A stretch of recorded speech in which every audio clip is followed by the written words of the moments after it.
أعوذ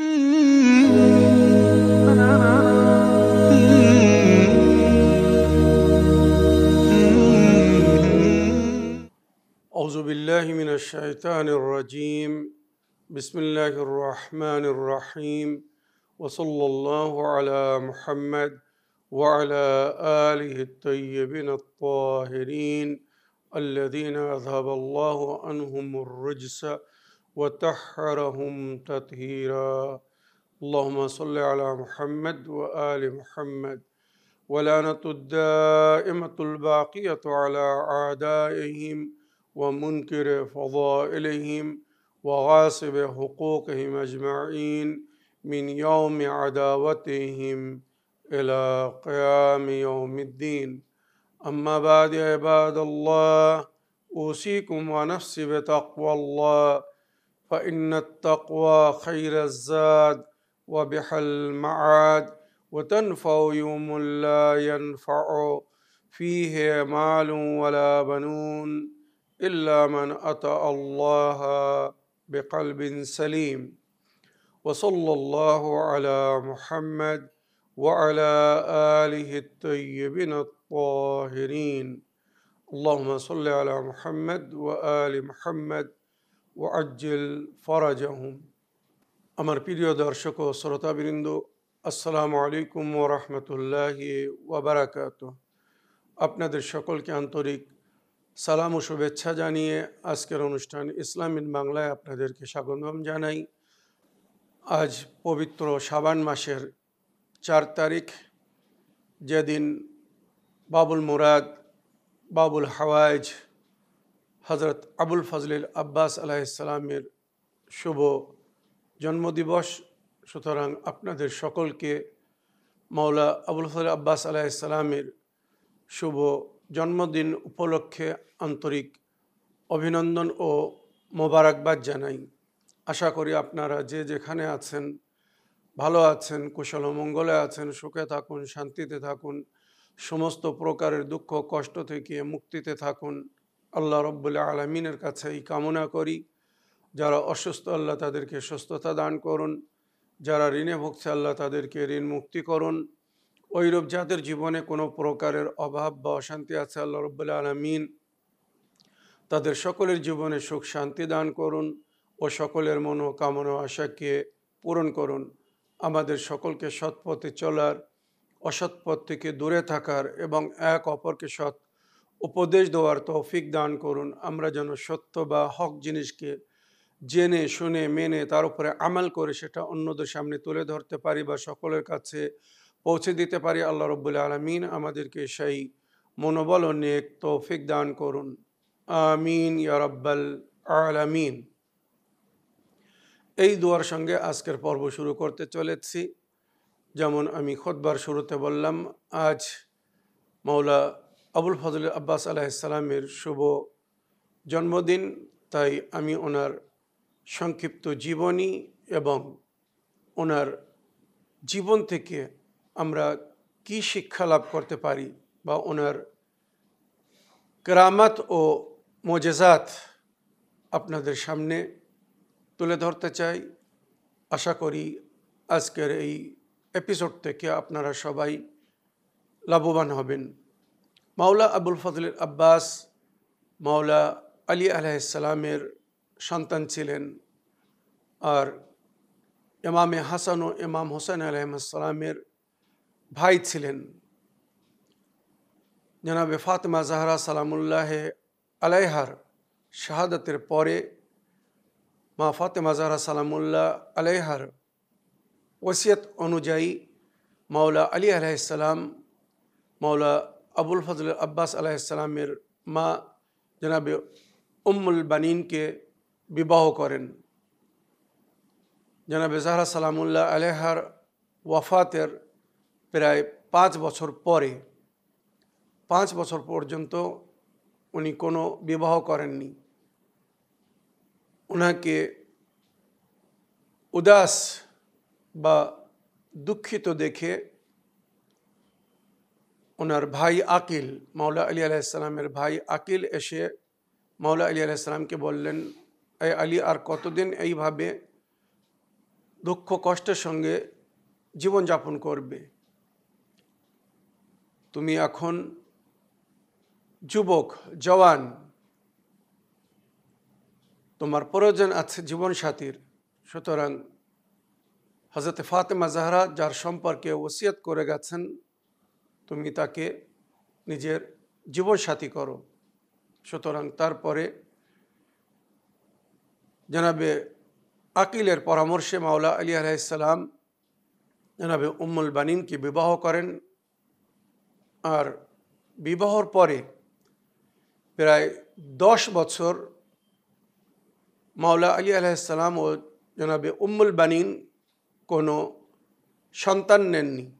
তার কারণ ছিল জনাবে উম্মুল বানিন যখন বিয়ের পরে মাওলা আলী আলাইহিস সালামের বাসায় এসেছিলেন, তো উনি বলেছিলেন, আয় আবুল হাসান, আমি মা ফাতেমা জাহরার স্থান তো নিতে পারি না, আমি ফাতেমার জায়গা তো নিতে পারবো না, তবে আমি এই বাড়িতে ফাতেমার সন্তানদের জন্যে দাসী হয়ে এসেছি, সেবিকা বা খাদেমা হয়ে এসেছি। সুতরাং আমি তাদের সুন্দরভাবে লালন পালন করতে চাই। কেননা জনাবে জাহরা সালামুল্লাহ আলাইহা যখন দুনিয়া থেকে পর্দা নিয়েছিলেন, ইমামে হাসান ও হুসাইন আলাইহিসসালাম বা জনাবে জাইনাব ও কুলসুম আলাইহিসসালাম ছোট ছিলেন। সুতরাং ইতিহাসে যেটা উল্লেখ হয়েছে, 10 বছর জনাবে উম্মুল বানিন বিবি জাহরার সন্তানদের লালন পালন করেছিলেন, নিজে কোনো সন্তান নেননি। কেননা নিজে যদি সন্তান নিতেন তো হয়তো নিজের সন্তানের সঙ্গে উনি ব্যস্ত হয়ে যেতেন। ইমামে হাসান হোসেন বা জাইনাব ও কুলসুম আলাইহিসসালামকে যে সময় দেওয়ার প্রয়োজন ছিল হয়তো সেটা দিতে পারতেন না। তাই 10 বছর পরে 26 হিজরিতে মাওলা আবুল ফজল আব্বাস আলাইহিস সালাম জন্মগ্রহণ করেন। সুতরাং মাওলা আবুল ফজল আব্বাস আলাইহিস সালামের পুরো নাম হচ্ছে আব্বাস ইবনে আলী ইবনে আবি তালিব। আর উনি মাওলা আলী আলাইহিস সালামের সন্তান বলে বিখ্যাত ছিলেন। কারবালায় ইমাম হুসাইন আলাইহিস সালামের দলের বা ওনার সেনার সেনাপতি ছিলেন। আর কারবালার ময়দানে ওনার বিশেষ ভূমিকা ছিল, উনি লস্করের আলমদার ছিলেন, এইভাবে উনি বিখ্যাত ছিলেন। আর ওনার কুনিয়াত হচ্ছে আবুল ফজল, সমস্ত ফজিলাতের মালিক বা পিতা। বাল্যকাল থেকে জনাবে আব্বাস আলাইহিস সালামের মধ্যে অনেক গুণ ছিল, তাই ওনাকে আবু ফাদিল বা আবুল ফজল বলে ডাকতো। বাল্যকাল থেকে ওনাকে আবুল ফজল বলা হতো, অনেক গুণের মালিক ছিলেন উনি। বা ওনার কুনিয়াত বা ডাকনাম আবুল কাসিমও ছিল, যেটা নবীর ডাকনাম বা যুগের ইমামের ডাকনাম। ওইরূপ মাওলা আবুল ফজল আব্বাস আলাইহিস সালামের ডাকনাম আবুল কাসিমও ছিল, কিন্তু ওনাকে ওনার গুণ বা ওনার ফজিলতকে দেখে অধিকাংশ ওনাকে মদিনাবাসীরা আবুল ফজল বা আবু ফাদিল বলে ডাকতেন। আর ওনার পবিত্র উপাধি বা পদবী লাকাব হচ্ছে কামারে বানি হাশিম। বানি হাশিমের চাঁদ ওনাকে বলা হয়েছে। উনি দেখতে এত সুন্দর ছিলেন যে দেখতো অবাক হয়ে তাকিয়ে থাকতো, এত সুন্দর ওনার রূপ, নাক নকশা ছিল। তাই ওনাকে কামারে বানি হাশিম বংশের চাঁদ বলা হয়েছে। ওনার বিখ্যাত পদবী বা লাকাবের মধ্যে হচ্ছে বাবুল হাওয়ায়েজ, যে অন্যর প্রয়োজনকে পুরো করে। মনে রাখবেন, ইসলামিক ইতিহাসে 4 জনকে বাবুল হাওয়ায়েজ বলা হয়েছে। সমস্ত নবীরা, ইমামগণেরা বাবুল হাওয়ায়েজ ছিলেন, মাসুমিনরা বাবুল হাওয়ায়েজ ছিলেন নিঃসন্দেহে। ওনাদের দরবারে গিয়ে কেউ কখনো নিরাশ হননি। তার সত্ত্বেও মনে রাখবেন, তার সত্ত্বেও মাওলা আবুল ফজল আব্বাস আলাইহিস সালাম এমন গুণ বা এমন স্ট্যাটাস বা সম্মানের মালিক ছিলেন আল্লাহর তরফ থেকে। ওনাকে ওসিলা করে কেউ যদি কোনো দোয়া করত বা কোনো আশা করত, তার মনোকামনা আশা পুরো হয়ে যেত। বা মাওলা আবুল ফজল আব্বাস আলাইহিস সালামের কাছে যদি কেউ কোনো প্রকারের দাবি করত, তো উনি নিজের ক্ষমতা অনুযায়ী তার দাবিকে পুরো করে দিতেন। তাই ওনাকে বাবুল হাওয়ায়েজ বলা হয়েছে। এনার আগে এনার মা জনাবে উম্মুল বানিনকে বাবুল হাওয়ায়েজ বলা হয়েছে। জনাবে উম্মুল বানিনকে ওসিলা করে বা জনাবে উম্মুল বানিনকে আল্লাহর দরবারে সাক্ষী করে বা পেশ করে যদি কেউ কোনো দোয়া করত, তো তার দোয়া কবুল হয়ে যেত। বা জনাবে উম্মুল বানিনের কাছে এসে যদি কোনো নারী বা পুরুষ কোনো জিনিসের দাবি করত, কখনো নিরাশ হতো না। তাই সর্বপ্রথম জানাবে উম্মুল বানিনকে এই পদবি বা লাকাব দেওয়া হয়েছিল। মাওলা আলী আলাইহিসসালাম জানাবে উম্মুল বানিনের কাছে যখন কোনো জিনিস চাইতেন, জানাবে উম্মুল বানিন কখনো না বলতেন না। হয়তো গায়েব থেকে আল্লাহ তানার মদত করতেন, যে জিনিস হয়তো বাড়িতে থাকতো না, জানাবে উম্মুল বানিন সঙ্গে সঙ্গে আল্লাহর কাছে দোয়া করতেন, হে আমার প্রতিপালক, আবুল হাসান এই জিনিসের দাবি করেছে, আল্লাহ আমার সম্মানকে বজায় রেখো, তার প্রয়োজনকে পুরো করার জন্যে আল্লাহ এই জিনিসটা আমাকে দিয়ে দাও। সঙ্গে সঙ্গে ফেরেশতার মাধ্যমে যেভাবে হোক আলহামদুলিল্লাহ সেই জিনিসটা প্রোভাইড হয়ে যেত, উপস্থিত হয়ে যেত। আর এইভাবে জানাবে উম্মুল বানিনকে বাবুল হাওয়ায়েজ বলা হয়েছে। আর ওনার পরে ওনার ছেলে মাওলা আবুল ফজল আব্বাস আলাইহিসসালামকেও বাবুল হাওয়ায়েজ বলা হয়েছে। তারপরে জানাবে আলী আসগার, শিশু বাচ্চা জানাবে আলী আসগারকে বাবুল হাওয়ায়েজ বলা হয়েছে। যে সমস্ত মায়ের কোলে সন্তান হতো না বা যে সমস্ত নারীরা নিঃসন্তান হতো, তারা বাবুল হাওয়ায়েজ জানাবে আলী আসগারকে ওসিলা করে আল্লাহর কাছে দোয়া করতো, আল্লাহ রাব্বুল আলামিন তাদেরকে সন্তান দান করতেন। আর চতুর্থ বাবুল হাওয়ায়েজ বলা হয়েছে আমাদের সপ্তম ইমামে মুসা কাযিম আলাইহিসসালামকে। তো এই যে বাবুল হাওয়ায়েজ যাদের জিকির করলাম, এনাদের মধ্যে মাওলা আবুল ফজল আব্বাস আলাইহিসসালামের বারগাহ বা ওনার দরবার বাবুল হাওয়ায়েজ নামে আজও বিখ্যাত। মনে রাখবেন, যার কবরের ওপরে, যার পবিত্র রওজায় প্রবেশ দ্বারে লেখা আছে বাবুল হাওয়ায়েজ আবুল ফজলিল আব্বাস, যেখানে সকলের মনোকামনা আশা পুরো হয়। ইতিহাসে লেখা হয়েছে বা ইসলামিক হিস্ট্রির মধ্যে পাওয়া গেছে, একসময় একজন ব্যক্তি জিয়ারাতে যাচ্ছিল, তো তার প্রতিবেশী তাকে বলল, তুমি যখন ইরাকে কারবালায় জিয়ারত করতে যাচ্ছ, তো আমার কিছু প্রয়োজন আছে, আমি কিছু সমস্যার মধ্যে পড়ে আছি, তুমি ওখানে যেয়ে বাবুল হাওয়ায়েজ মাওলা আবুল ফজল আব্বাসকে আমার সালাম জানাবে, আমার তরফ থেকে সালাম জানাবে। আর বাবুল মুরাদ হযরত আবুল ফজল আব্বাস আলাইহিস সালামের দরবারে আমার এই আবেদন পৌঁছে দেবে, আমার এই হাজাত পৌঁছে দেবে, আমি এই অসুবিধার মধ্যে আছি বা আমার এই প্রয়োজন আছে, ইনশাআল্লাহ তুমি এক নেক বান্দা, মাওলা আবুল ফজল আব্বাস যদি তোমার কাছ থেকে আমার এই হাজাত বা এই প্রয়োজনকে শোনেন, ইনশাআল্লাহ আজগায়েব মাওলা মুশকিল কোশা ছেলে বাবুল হাওয়ায়েজ মাওলা আব্বাস আমার প্রয়োজনকে পুরো করে দেবেন, আমার সমস্যার সমাধান করে দেবেন। আল্লাহর দরবারে আমি ওনাকে ওসিলা করতে চাই। ওই ব্যক্তি জিয়ারত করতে এসেছে, কারবালায় এসেছে। কারবালায় আসার পরে নিজের প্রতিবেশী বা পড়োশির কথা মনে পড়েছে, যে আমি যখন আসছিলাম আমার প্রতিবেশী বা আমার পড়োশি বলেছিল যে মাওলা আবুল ফজল আব্বাস আলাইহিস সালামকে আমার সালাম জানাবে, আর বাবুল হাওয়ায়েজ দরবারে আমার এই হাজাতকে পেশ করবে, আমার এই প্রয়োজনকে পেশ করবে, ওনাকে ওসিলা করে আল্লাহর দরবারে পেশ করবে। আশা করি আমার মনোকামনা আশা পুরো হয়ে যাবে, আমার সমস্যার সমাধান হয়ে যাবে। ওই মুত্তাকি পরহেজগার ব্যক্তি কারবালায় এসে ভাবল যে আল্লাহর তরফ থেকে নবী বা ইমামদেরকে ওসিলা করা হয়েছে, ইমাম হোসেন আলাইহিস সালামের চেয়ে তো বড় ওসিলা কে হতে পারেন, যার সম্পর্কে স্বয়ং নবী বলেছেন, ইন্নাল হুসাইনা মিসবাহুল হুদা ওয়া সফিনাতুন নিজাত। ইমাম হোসেন আলাইহিস সালাম হেদায়েতের আলো এবং নিজাতের তরি। তো ইমাম হোসেন আলাইহিস সালামের মাধ্যমে সবাই নিজাত পাবে বা নিজাত পেয়েছে। কেননা আমি মাওলা ইমাম হোসেন আলাইহিস সালামের দরবারে গিয়ে তার হাজাতকে পৌঁছে দেব। ইমাম হোসেন আলাইহিস সালামকে ওসিলা করে যদি আল্লাহর কাছে দাবি করি, তো আশা করি আমার প্রতিবেশী, আমার পড়োশির মনোকামনা আশা পুরো হয়ে যাবে। এই ভেবে ইমামে হোসেন আলাইহিস সালামের রওজায় গিয়েছে, মাওলা আবুল ফজল আব্বাস আলাইহিস সালামের রওজায় না গিয়ে ইমাম হোসেন আলাইহিস সালামের রওজায় গিয়ে ওখানে প্রতিবেশীর সালাম জানিয়েছে এবং তার হাজাত বলেছে যে মাওলা আমার প্রতিবেশী এই সমস্যার মধ্যে, তার এই পেরেশানিকে দূর করে দিন, তার এই হাজাতকে পুরো করে দিন, মাওলা আপনি ওসিলা হয়ে তার মনোকামনা আশাকে পুরো করে দিন।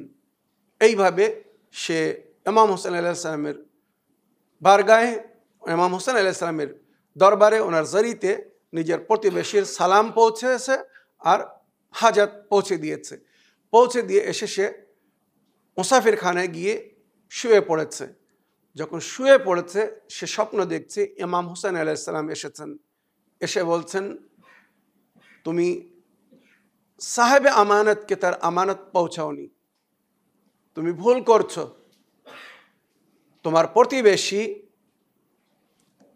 আব্বাসের দরবারে নিজের হাজাত পাঠিয়েছে, হযরত আব্বাসকে সালাম জানিয়েছে আর বাবুল হাওয়াইজকে ওসিলা করেছে, সুতরাং আমানতদারের কাছে পৌঁছে দাও। যে দরবারে সালাম পৌঁছানোর জন্য বলা হয়েছে, যার কাছে হাজাত পৌঁছানোর জন্য বলা হয়েছে, তার কাছে যাও আর হাজাত তাকে শুনিয়ে দাও, তাকে বলো, তার মনোকামনা আশা পুরো হয়ে যাবে। নিঃসন্দেহে আল্লাহ রব্বুল আলামিন আমাদেরকে বাবুল হাওয়াইজ করেছেন, কিন্তু আল্লাহ রব্বুল আলামিন আমার ভাই আব্বাসকে এত সম্মান দান করেছে আমাদের সেবা বা খেদমত করার কারণে, যেটা অন্য কাউকে দেওয়া হয়নি। সুতরাং যাও মাওলা আব্বাসের দরবারে গিয়ে প্রতিবেশীর সালাম পৌঁছে দাও আর তার হাজাত বা তার মনোকামনা আশা যেটা তোমার সঙ্গে বলেছে ওখানে পৌঁছে দাও। আর যখন পৌঁছাবে এবার ইমাম হোসেন আলাইহিস সালাম তরিকা বলে দিয়েছেন যে কিভাবে মাওলা আব্বাসের বারগায় গিয়ে দরবারে গিয়ে ফরিয়াদ করবে, কিভাবে বাবুল হাওয়াইজকে বলবে যার কারণে তোমার হাজাত পুরো হয়ে যাবে। তো ইমাম হোসেন আলাইহিস সালাম তাকে বললেন যাও রওজায় যাও, জরিতে যাও আর ওখানে গিয়ে আব্বাসকে সালাম জানাও। সালাম জানানোর পরে প্রতিবেশীর তরফ থেকে সালাম পৌঁছানোর পরে বলবে এ আকা মাওলা আব্বাস ইয়া কাশিফাল করবে আন ওয়াজিল হুসাইন ইকশিফ করবি বিহক্কে আখিকাল হুসাইন।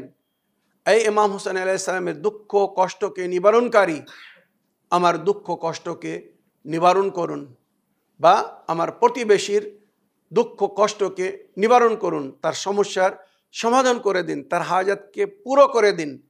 তো যে আব্বাস বেঁচে থাকতে আমার সমস্ত সমস্যার সমাধান করছিল, কখনো আমার উপরে কোনো মুসিবত আসতে দেয়নি, যতক্ষণ সে বেঁচে ছিল আমি যখন তাকে যা বলতাম সঙ্গে সঙ্গে সেটা করতো। সুতরাং আমাকে ওসিলা করে আব্বাসের দরবারে এইভাবে বলো যে আপনাকে আপনার ভাই হোসাইনের ওসিলা বা হোসাইনের ওয়াস্তা, যার দুঃখ কষ্টকে আপনি সবসময় নিবারণ করার চেষ্টা করেছিলেন, অমুকের দুঃখ কষ্টকে নিবারণ করে দাও।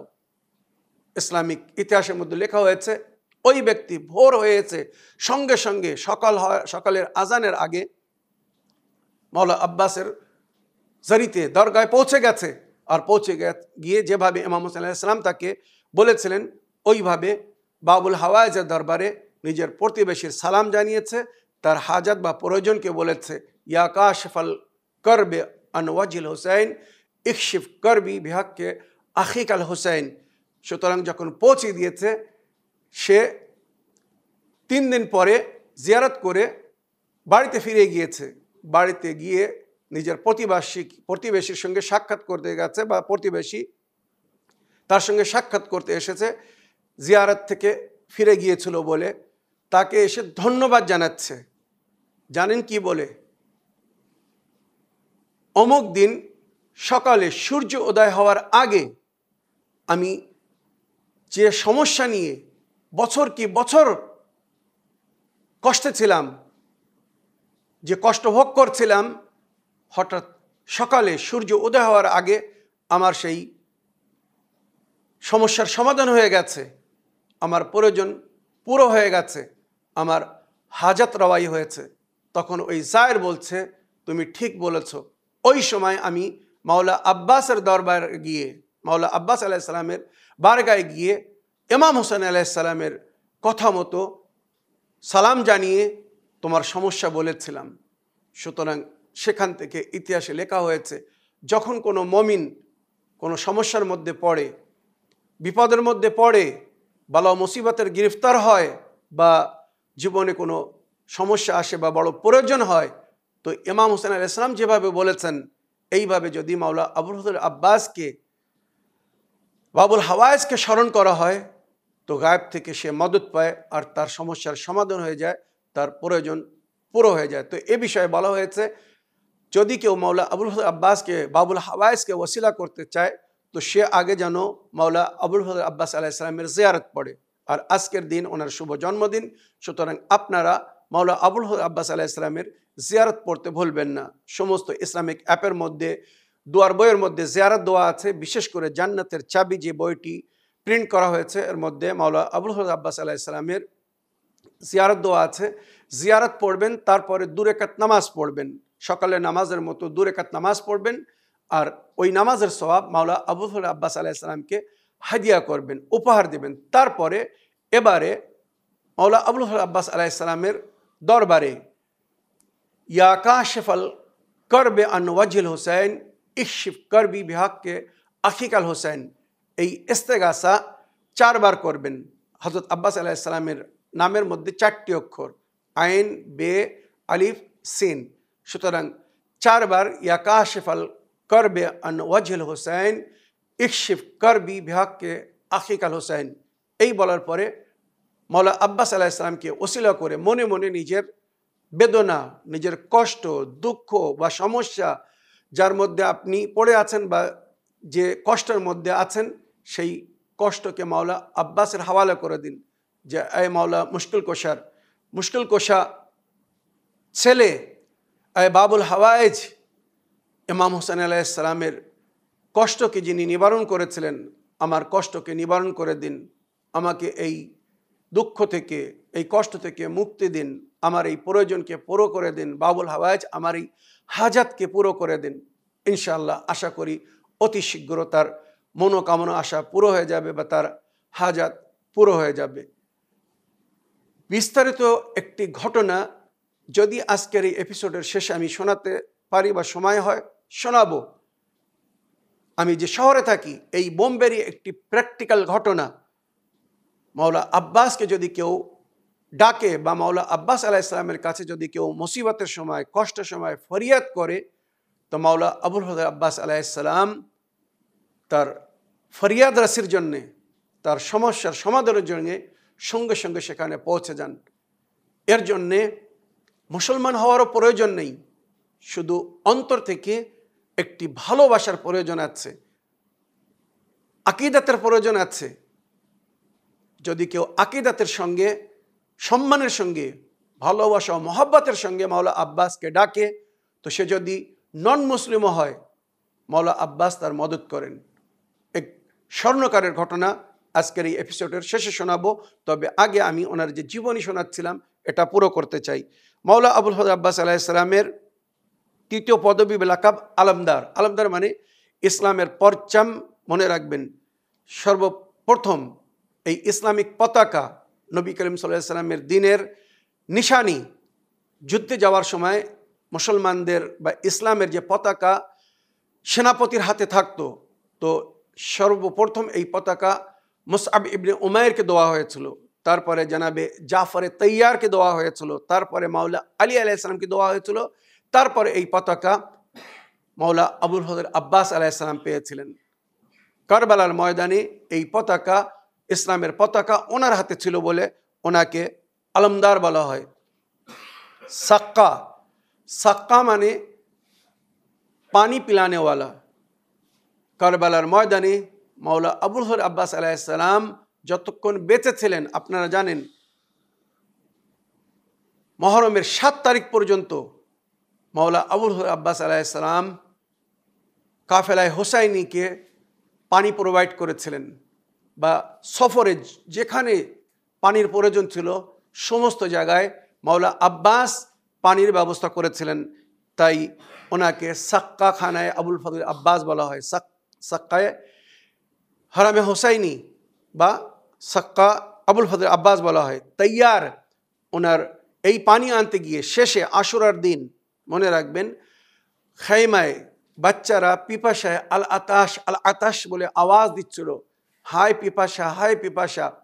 এই আওয়াজ শুনে জানাবে সকিনা মাওলা আব্বাস আলাইহিস-সালামের কাছে আসে, এসে বলে, চাচা যান, বাচ্চারা খুব পিপাসিত, আর তারা পিপাসা সইতে পারছে না। চাচা যান, আপনি আমার দাবিকে কখনো ফেলেননি। চাচা যান, যদি আমাকে ভালোবাসেন তো আমার মান রাখুন। বাচ্চারা সবাই আমাকে বলছে যে আয় সকিনা, তোমার চাচা তোমাকে অনেক ভালোবাসেন, তোমার কোনো দাবিকে ফেলেন না, তুমি তোমার চাচাকে বলো আমাদের জন্য একটু পানির ব্যবস্থা করতে। সুতরাং জানাবে সকিনা একটি মশকিজা নিয়ে মাওলানা আব্বাস আলাইহিস সালামের কাছে আসে, আর এসে বলে, চাচা যান, যদি সম্ভব হয় তো আমাদের জন্য, বাচ্চাদের জন্য সামান্য পানির ব্যবস্থা করুন। মাওলানা আবুল আব্বাস আলাইহিস সালাম পানি আনতে গিয়েছিলেন। আর আপনারা মাসায়েবের ঘটনা, মুসিবতে শুনেছেন যে মাওলানা আব্বাস আলাইহিস সালাম যখন পানি নিয়ে ফিরে আসছিলেন, তো জালিমরা গোপন স্তর থেকে আক্রমণ করে মাওলানা আব্বাস আলাইহিস সালামের ডান হাতকে কেটে দেয়, পরে বাম হাতকে কেটে দেয়। তাই উনি যে নিজের হাত হারিয়েছিলেন, তো ওনার সম্পর্কে মাওলা আলী আলাইহিস সালামও ভবিষ্যবাণী করেছিলেন যে আমার ছেলে হোসাইনের মদত করার জন্যে বা কাফেলায় হোসাইনির পানি আনার জন্যে আব্বাসের 2 হাত কাটা যাবে, আর এই হাত কাটা যাওয়ার কারণে আল্লাহ তাকে জান্নাতে সুন্দর 2টি ডানা দিবে। জাফর তৈয়ার নবী করিম সাল্লাল্লাহু আলাইহি ওয়াসাল্লামের অনুমতিতে বা হুকুমে যুদ্ধে গিয়ে নিজের হাত হারিয়েছিলেন বলে নবী করিম সাল্লাল্লাহু আলাইহি ওয়াসাল্লাম দোয়া করেছিলেন আর বলেছিলেন জাফর তৈয়ারকে আল্লাহ ডানা দিবে, জান্নাতে উড়ে বেড়াবে, যেটাকে দেখে সমস্ত সাহাবারা মানে আশা করবে যে কাশ যদি এই সম্মান আমাকে দেওয়া হতো। ওইরূপ মাওলা আলী আলাইহিস সালাম বলেছেন আব্বাস নিজের 2 হাতকে কাটাবে, তার উপহার জান্নাতে তাকে 2টো ডানা দেওয়া হবে, আর নিজের চাচার মতো মানে জানাবে জাফরে তৈয়ারের মতো জান্নাতে উড়ে বেড়াবে, যেটাকে দেখে কারবালার সমস্ত শহীদরা বা অন্য শহীদরা বলবে কাশ এই সম্মান যদি আমিও পেতাম। ওই জন্য ওনাকেও তৈয়ার বলা হয়েছে। শহীদ সবাই হয়েছিলেন কারবালার ময়দানে, কিন্তু আব্বাস আলাইহিস সালামের শাহাদাত একটি ভিন্ন রূপ ছিল। মাওলা আবুল ফজল আব্বাস আলাইহিস সালামের যুদ্ধের যে আশা ছিল সেটা উনি কারবালার ময়দানে পুরো করতে পারেননি, কারণ ইমাম হুসাইন আলাইহিস সালামের তরফ থেকে ওনাকে যুদ্ধ লড়ার অনুমতি ছিল না বা অনুমতি দেওয়া হয়নি। মনে রাখবেন, বাল্যকাল থেকে মাওলা আবুল ফজল আব্বাস নিজের পিতার সঙ্গে থেকে এমন এক যোদ্ধা তৈরি হয়েছিলেন যে সিফিনের ময়দানে মাওলা আবুল আব্বাস আলাইহিস সালামের বয়স তখন কম ছিল, তার সত্ত্বেও যখন সিফিনের ময়দানে দুশমনের সামনে গিয়েছিলেন আর যখন যুদ্ধ করছিলেন, তো দুশমনরা বলছিল যে আলী নিজের চেহারার উপরে পর্দা রেখে যুদ্ধ করছে। মাওলা আব্বাস যুদ্ধ করছিলেন আর দুশমন শত্রুরা ভাবছিল আলী স্বয়ং যুদ্ধ করতে এসেছেন। আর অনেক ঘটনা আছে। তো মাওলা আব্বাস আলাইহিস সালাম এমন সুন্দর যোদ্ধা ছিলেন যে ওনার সামনে কেউ আসতে সাহস করতো না। কারবালার ময়দানে যদি ওনাকে প্রথমেই যুদ্ধের অনুমতি দেওয়া হতো তো আমার মনে হয় কারবালার ঘটনা একটি ভিন্ন রূপ হতো। ইমাম হোসেন আলাইহিস সালাম মাওলা আবুল ফজল আব্বাস আলাইহিস সালামকে সেনাপতি করেছিলেন কেন জানেন? একবার ভেবে দেখুন, একদিকে ইমাম হোসেন আলাইহিস সালামের দিকে শুধুমাত্র 72 জন ছিল, আর অন্যদিকে বিপক্ষে এজিদের তরফ থেকে যারা লড়াই করতে এসেছিল কয়েক লক্ষ লোক ছিল। কারবালার ময়দানে যারা উপস্থিত ছিল তাদের সংখ্যা কমসে কম 30,000 বলা হয়েছে। আর আশেপাশে যাদেরকে সেকেন্ড স্টেপে যুদ্ধে নামার জন্য প্রস্তুত করে রাখা হয়েছিল, যেটা ইসলামিক ইতিহাসে লেখা হয়েছে, প্রায় 9 লক্ষ সৈনিক। কত? 9 লক্ষ সৈনিক চারিদিক থেকে প্রস্তুত ছিল, যদি প্রয়োজন হয় তো এরা ছুটে যাবে ইমাম হোসেন আলাইহিস সালামকে মারার জন্য বা ওনার সাথীদেরকে মারার জন্যে। তো যারা কারবালার ময়দানে সেই সময় আশুরার দিন উপস্থিত ছিল 30,000 সৈনিক, 30,000 সৈনিকের বিপক্ষে মানে পরিপ্রেক্ষে মাওলা আব্বাসের সঙ্গে ছিল, মানে ইমাম হোসেন আলাইহিস সালামের সাথী ছিল মাত্র 72 জন। 72 জনকে মারতে বা শহীদ করতে এজিদি সৈনিকদেরকে কত সময় লেগেছিল জানেন? সারাদিন, সকাল ভোরের পর থেকে যুদ্ধ শুরু হয়েছিল, আর আসরের সময় গিয়ে যুদ্ধ শেষ হয়েছিল। তাহলে মাওলা আব্বাস আলাইহিস সালাম কি সুন্দর প্ল্যানিং, কত সুন্দর টেকনিক বা যুদ্ধের কি একটা সুন্দর নকশা তৈরি করেছিলেন যে শত্রুরা 72 জনকে শহীদ করতে সারা দিন লেগেছিল। সারা দিন তারা যুদ্ধ করতে হয়েছিল ইমাম হোসেন আলাইহিস সালামের সাথীদের সঙ্গে। তো মনে রাখবেন, সেই সেনাপতি, সেই বুদ্ধিজীবী সৈনিকের নাম হচ্ছে মাওলা আব্বাস। তো ওনার মনোকামনা আশা পুরো হয়নি বলে ওনাকে শহীদে আজমের পরে যে দরজা হয়, যার মনোকামনা আশা পুরো হয়নি, সেই শহীদের দরজা দেওয়া হয়েছে। ইতিহাসে লেখা হয়েছে রুহকা সফর বা মানাজিলে আখিরাতের মধ্যে লেখা হয়েছে আলামে বারজাখে দুজন ব্যক্তি নিজের কাফনে না, যুদ্ধের পোশাকে উঠবে। দুজন ব্যক্তি যুদ্ধের পোশাকে উঠবে, এক মাওলা আব্বাস, দ্বিতীয় জনাবে আলী আকবর। তো জিজ্ঞাসা করা হবে এনারা যুদ্ধের পোশাকে কেন? তখন বলা হবে এনাদের যুদ্ধের যে আশা ছিল, খায়েশ ছিল, সেই আশা পুরো হয়নি বলে আল্লাহ ওনাদেরকে সম্মান দান করেছেন। ওনারা এই পোশাকে থাকবেন। যুগের ইমামের যখন জোহর হবে, ইতিহাসে লিখছে বা লেখা হয়েছে রাজাত হবে, আর 4 জন নবী ওনারা যুগের ইমামের সঙ্গী বা সাথী হবেন। জনাবে ঈসা নবী, জনাবে খিজির নবী, জনাবে ইলিয়াস নবী আর জনাবে ইদ্রিস নবী। এই 4 জন নবী ওনার সাথী হবেন, আর ইমামরা বা মাসুমিনরা ফিরে আসবেন। আর মাওলা আব্বাস আলাইহিস সালাম ইমামে জামানা আলাইহিস সালামের সেনার সেনাপতি হবেন। মনে রাখবেন, ইমামে জামানা আলাইহিস সালাম নিজে সমস্ত পরিস্থিতির মালিক হবেন, কিন্তু ওনার যে অন্যায়ের সঙ্গে যুদ্ধ হবে, সেই যুদ্ধে যিনি সেনাপতি হবেন মাওলা আব্বাস হবেন। ওনাকে পুনরায় আল্লাহ জীবন দান করে এই দুনিয়ায় পাঠাবেন। কারবালায় উনি যে লড়াই করার সুযোগ পাননি বলে যে আশা রয়ে গেছে, সেই আশা ও কামনাকে পুরো করবেন। সুতরাং মাওলা আবুল আব্বাস আলাইহিস সালামকে ওই জন্যে এখনো শহীদ বলে ডাকা হয়, মানে এমন শহীদ যার মনোকামনা আশা পুরো হয়নি, এখনো তার আশা পূরণ হতে বাকি আছে। আব্দুস সালেহ, যেটা জিয়ারতের মধ্যে উল্লেখ হয়েছে, আসসালামু আলাইকা আইয়ুল আব্দুস সালেহ আল মতিউ লিল্লাহি ওয়া রাসূলিহি, সালাম হোক সেই আব্দে সালের উপরে। মনে রাখবেন, আব্দে সালেহ সর্বপ্রথম নবী করিম সাল্লাল্লাহু আলাইহি সাল্লামকে বলা হয়েছে, তারপরে আব্দে সালেহ কোরআন ও হাদিস হিসেবে মাওলা আলী আলাইহিস সালামকে বলা হয়েছে। আর সমস্ত ইমাম নবীরা আব্দে সালেহ ছিলেন, কিন্তু নবীর পরে আর মাওলা আলী আলাইহিস সালামের পরে যাকে আব্দুস সালেহ বলে ডাকা হয়েছে মাওলা আবুল ফজল আব্বাস আলাইহিস সালাম। ইমাম মুসা কাদিম আলাইহিস সালামকেও আব্দে সালেহ বলা হয়েছে, কিন্তু তার আগে মাওলা আবুল ফজল আব্বাস আলাইহিস সালামকে আব্দুস সালেহ বলা হয়েছে। আল মতিউ লিল্লাহি ওয়া রাসূলিহি, জীবনের প্রতিক্ষণ মানে একটি মুহূর্ত আল্লাহ রসুলের ইতাআতে কাটিয়েছিলেন, ইমামদের ইতাআতে কাটিয়েছিলেন। যুদ্ধের ময়দানে, কারবালার ময়দানে ওনার চোখের সামনে ওনার আপনরা শহীদ হয়ে গিয়েছিল। মাওলা আব্বাসের 3 জন ভাই কারবালার ময়দানে শহীদ হয়েছিলেন, বা মাওলা আলী আলাইহিস সালামের অন্য সন্তানরা শহীদ হয়েছিলেন।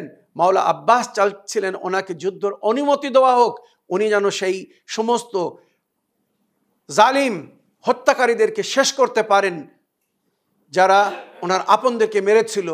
কিন্তু উনি ইমামের ইতাআতে, সেই সময় যুগের ইমাম ছিলেন ইমামে হুসাইন আলাইহিস সালাম। সুতরাং ইমাম হুসাইন আলাইহিস সালাম যখন যার অনুমতি বা যার জন্যে অনুমতি দিচ্ছিলেন, উনি শুধু ততটুকুই করছিলেন, সেইটাই করছিলেন, তাছাড়া অন্য কিছু করেননি। তাই ওনাকে মতি বলা হয়েছে, মানে আল্লাহর ইতাআতকারী, নবীর ইতাআতকারী বা ইমামের ইতাআতকারী, যিনি নিজের ইমামের কথা ছাড়া চুল পরিমাণে কোনো অন্য কাজ করেননি। তাই আমাদেরকে বলা হয়েছে যারা মাওলা আবুল ফজল আব্বাস আলাইহিস সালামের আলম তোলে, আলম ধরে, তারা আলম ধরে যেন শপথ করে যে মাওলা যেমন আপনি ইমামের ইতাআত করেছেন ওইরূপ আমরাও যেন নিজের যুগের ইমামের ইতাআত করতে পারি। ইমামে হোসেন আলাইহিস সালামের আপনি ইতাআত করেছিলেন, আমরা যেন যুগের ইমামে মেহেদী আলাইহিস সালামের ওইভাবে ইতাআত করতে পারি যেভাবে আপনি আপনার ইমামের ইতাআত করেছিলেন। মাওলা আব্বাস আলাইহিস সালাম আজকের দিন 4 শাবান 26 হিজরিতে মদিনায় জন্মগ্রহণ করেছিলেন, আর 10 মুহররম 61 হিজরিতে ফোরাত নদীর ধারে উনি শাহাদাত বরণ করেছিলেন। ওনার পবিত্র সমাধি কারবালায় ইমাম হোসেন আলাইহিস সালামের রওজার নিকটে। উনি মদিনায় এবং কুফায় বসবাস করেছিলেন। ওনার পিতা হযরত আলী আলাইহিস সালাম আর ওনার মা জননী ছিলেন জনাবে উম্মুল বানিন, আর ওনার জীবন সাথী ছিলেন লবাবা বিনতে ওবায়দুল্লাহ বিন আব্বাস।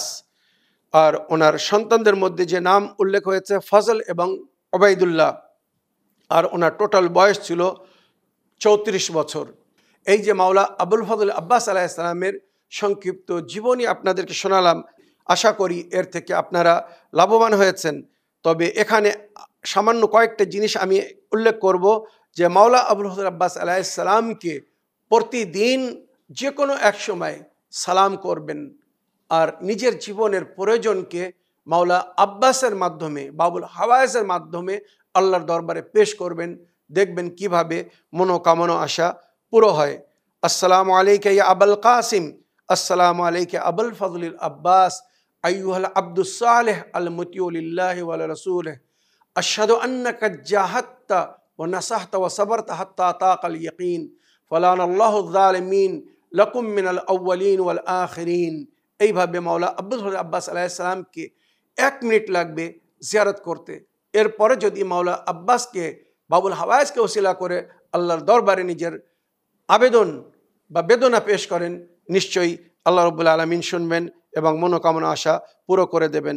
মাওলা আবুল ফজল আব্বাস আলাইহিস সালামের আরও অনেক গুণ বা কেরামতি ওনার এখানে আমি জিকির করতে চাচ্ছিলাম, কিন্তু সময়ের অভাবে হয়তো সেটা সম্ভব হবে না। মনে রাখবেন মাওলা আবুল ফজল আব্বাসী সেই ব্যক্তি ছিলেন যিনি পবিত্র কাবা ঘরের ছাদের উপরে দাঁড়িয়ে নবীর উম্মতকে, আল্লাহর বান্দাদেরকে সম্বোধিত করে বলেছিলেন যে তোমরা হজ করতে এসেছো, আর এজিদ যুগের ইমাম হুসাইনকে মারার জন্যে হাজিদের পোশাকে শত্রুদেরকে, হত্যাকারীদেরকে, কাতিলদেরকে পাঠিয়েছে।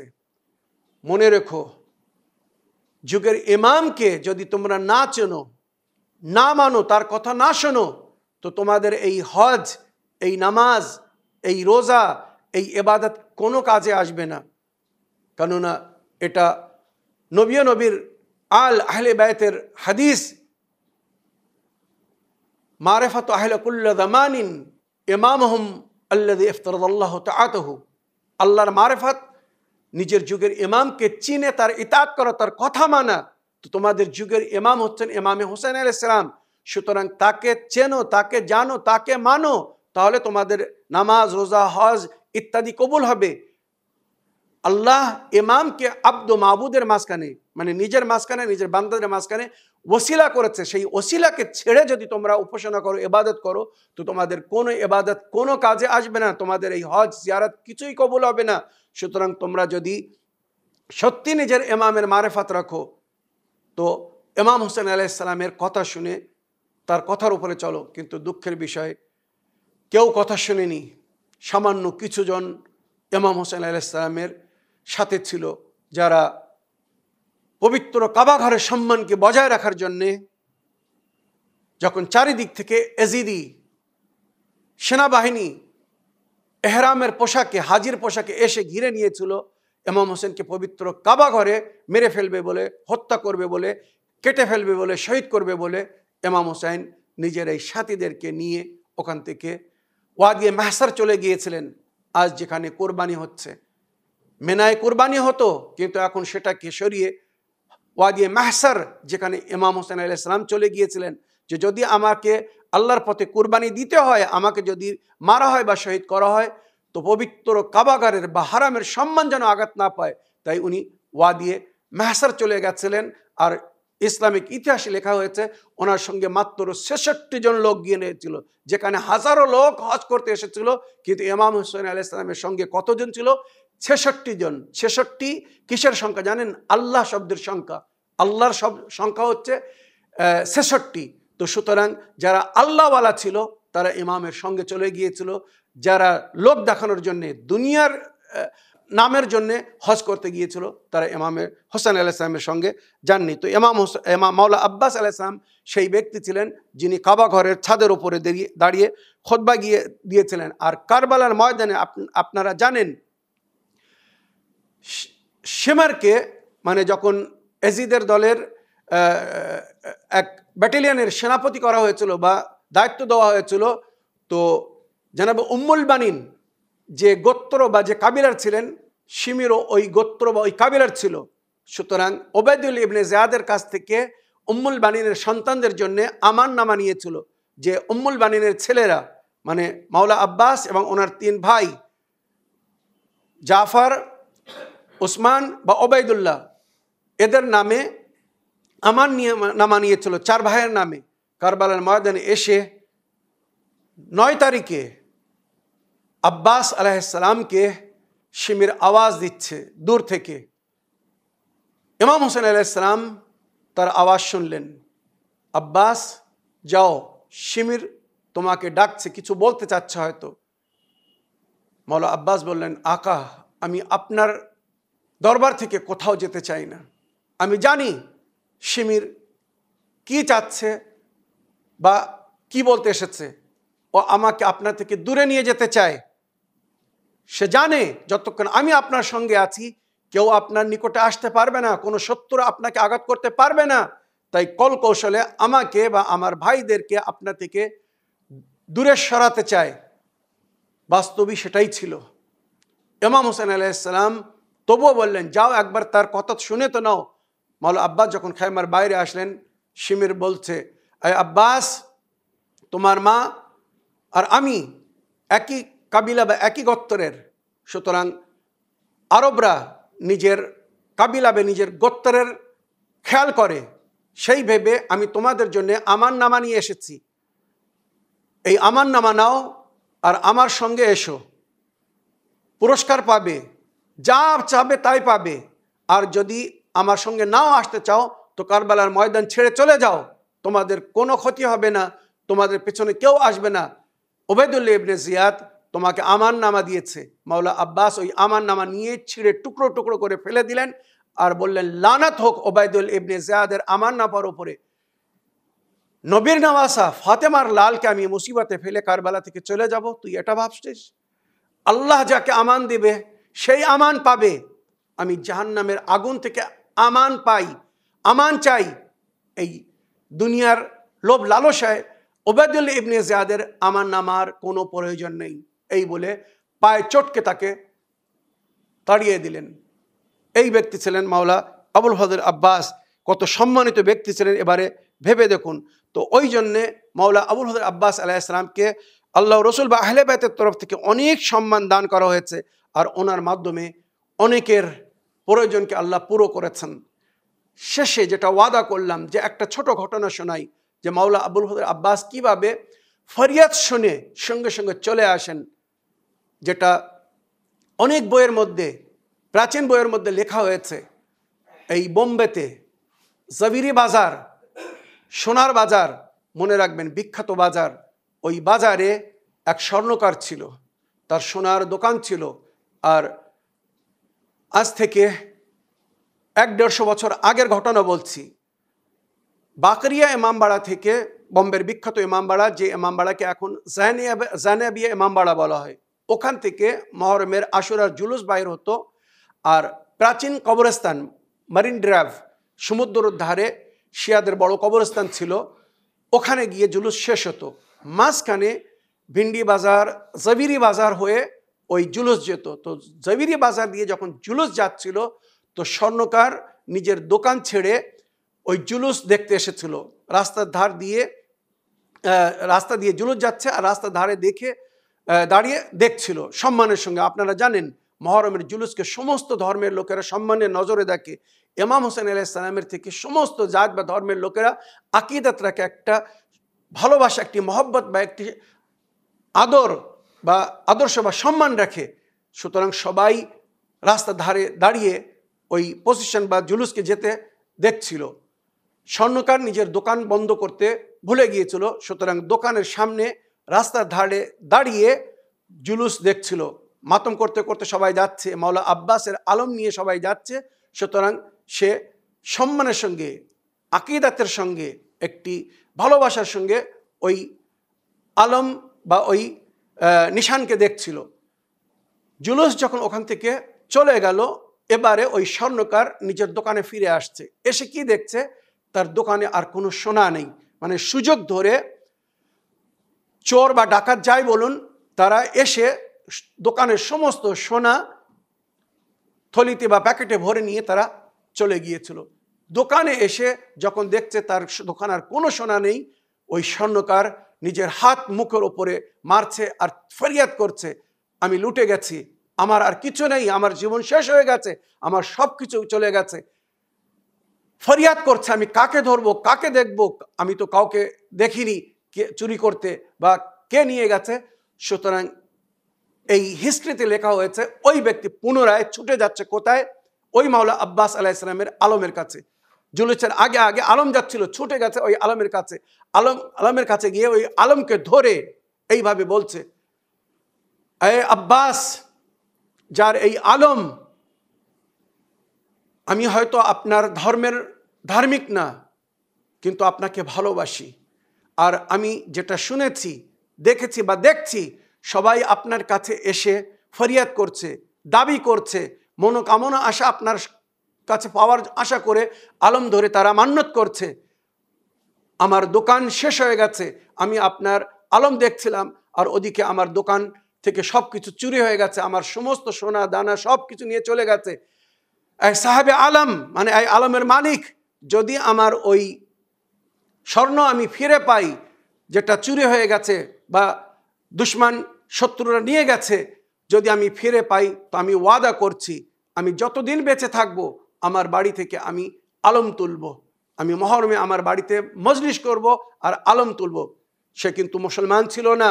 সুতরাং আলম ধরে মান্যত করে যখন আলম শেষ গন্তব্যে পৌঁছে গেছে, সে নিজের দোকানে ফিরে আসছে। ফিরে এসে দুঃখিত অবস্থায় বসে বসে কাঁদছিল। এমন সময় কি দেখছে, একজন ঘোড়সওয়ার সাদা ঘোড়ার পিঠে সওয়ার হয়ে এসেছে, তার শরীরে সাদা পোশাক, সবুজ কাবা পরে এসেছে, আর দুইজন ব্যক্তিকে ধরে চুল ধরে তার সামনে, দোকানের সামনে নিয়ে এসেছে, আর তাদের হাতে 4টি থৈলি আছে, দুই হাতে দুটো করে 4টে থৈলি আছে। মাওলা আবুল ফজল আব্বাস তাদেরকে ধরে নিয়ে এসেছিলেন আর তাদেরকে বলছিলেন, স্বর্ণকার আমাকে ওসিলা করেছে, সে আমার কাছে ফরিয়াদ করেছে, তার সোনা তাকে ফিরিয়ে দে। সুতরাং ওই দুই চোর বা ডাকাত সঙ্গে সঙ্গে পুরো সোনা ফিরিয়ে দিচ্ছে। ওই ব্যক্তি নিজের সোনা পেয়ে খুশি হলেন। সন্ধ্যা হয়ে গিয়েছিল, একবার ধন্যবাদ জানানোর জন্য আগে যাচ্ছে যে আপনি আমার মদত করেছেন, আমার বাচ্চাদের জীবনে সুখ শান্তি ফিরিয়ে দিয়েছেন, আমি আপনার হাতের উপরে চুম্বন করতে চাই। তখন মাওলা আব্বাস বললেন, আমার হাত খুঁজো না, আমার হাত আমি আমার ভাই হোসেনের ওপরে অনেক আগেই কুরবান করে দিয়েছি। আমার আলম দেখতে গিয়ে তোমার ক্ষতি হয়েছিল, তুমি আমার কাছে ফরিয়াদ করেছ, তোমার সোনা আমি তোমাকে ফিরিয়ে দিয়েছি, তবে তুমি যেন নিজের অঙ্গীকারকে ভঙ্গ করো না, ওয়াদাকে ভুলো না। আল্লাহ রসুলকে সাক্ষী করে বলছি, ওই ব্যক্তি পরে এখান থেকে ফ্রান্স শিফট হয়ে যায়।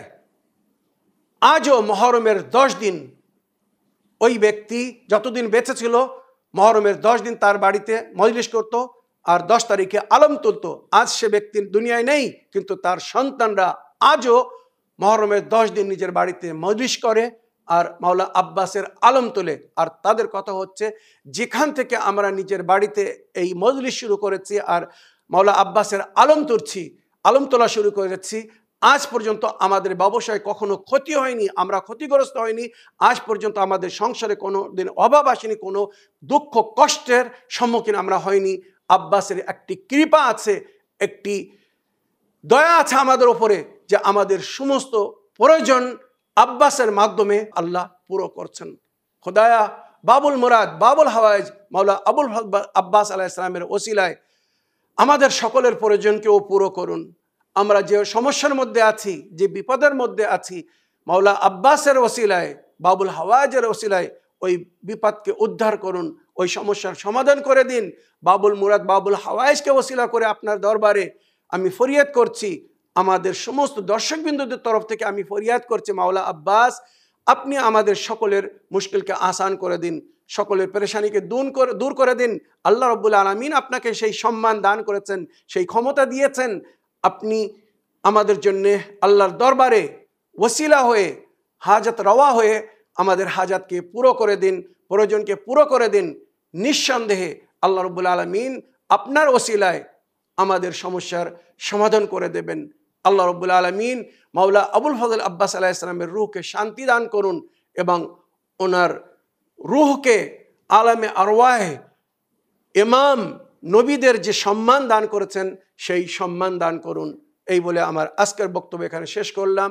ওয়া আখিরু দাওয়ানা আলহামদুলিল্লাহি রাব্বিল আলামিন।